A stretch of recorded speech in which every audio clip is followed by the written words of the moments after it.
তো দেখো বেশ কিছুদিন ধরেই ভাবছিলাম যে একটা পারফিউম অর্ডার দেবো, কিন্তু কী পারফিউম অর্ডার দেবো সেটা বুঝতে পারছিলাম না। লাস্ট পর্যন্ত ভাবলাম যে বেলাভিটা ক্লাবটাই অর্ডার দিয়ে দিই, কেননা বেলাভিটা ক্লাবটা আমার কাছে একটু প্রিমিয়াম লেগেছিলো, কারণ আমার একটা বন্ধুর কাছে বেলাভিটা ক্লাবটা ছিল।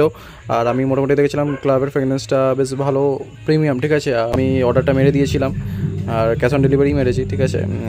অনলাইন আমি খুব একটা করি না। আর অর্ডারটা ডেলিভারি হয়ে গেছিলো 2-3 দিন আগেই, আর ওটা বাপি রিসিভ করেছে, কারণ আমি সেই সময় অফিসে ছিলাম। আর আমি 2-3 দিন অবভিয়াসলি পারফিউমটা ইউজ করছি। পার্সোনালি আমার এই ফ্রেগনেন্সটাকে খুবই ভালো লেগেছে, কারণ এর টোনে একটা আলাদাই স্মোকি ভাইব আছে, যেটা একটা আলাদাই মেল অরা ক্রিয়েট করে। তো এই মুহূর্তে আমার হাতে চলে এসেছে বেলাভিটা ক্লাব ম্যান। ওকে, তো এটাকে আমি আগেই অলরেডি আমি চেক করে নিয়েছি, কারণ এর বাইরে এর যে ফ্লিপকার্টের যে প্যাকেট আছে সেটা থেকে আমি বার করে নিয়েছিলাম। আমি 2 দিন ধরে ইউজও করছি, ঠিক আছে। তো অবভিয়াসলি যথেষ্ট ভালো লুক আছে, হাতের মধ্যে রাখতেও অনেকটা প্রিমিয়াম ফিল দেয় বেলাভিটা ক্লাব ম্যান। আর আমি 2 দিন ধরে যেহেতু ইউজ করছি, তো অবভিয়াসলি এটা যে ফ্রেগনেন্সটা আছে যথেষ্ট ভালো ফ্রেগনেন্স, ঠিক আছে। একটা একটা স্মোকি টোন দেয়। দেখো আমি পারফিউম বিষয়ে খুব একটা বেশি জানি না, ঠিক আছে। আমার যেটা ভালো লাগে তো সেটাই আমি কন্টিনিউ ইউজ করতে থাকি। বাট সেদিক থেকে দেখতে গেলে বেলাভিটা ক্লাব ম্যান একটা গুড চয়েস হতে পারে।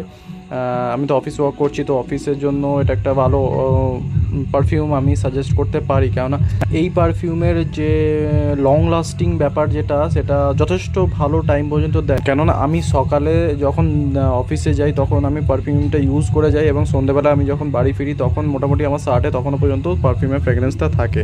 তো সেদিক থেকে দেখতে গেলে Bella Vita club man great choice for office use, absolutely.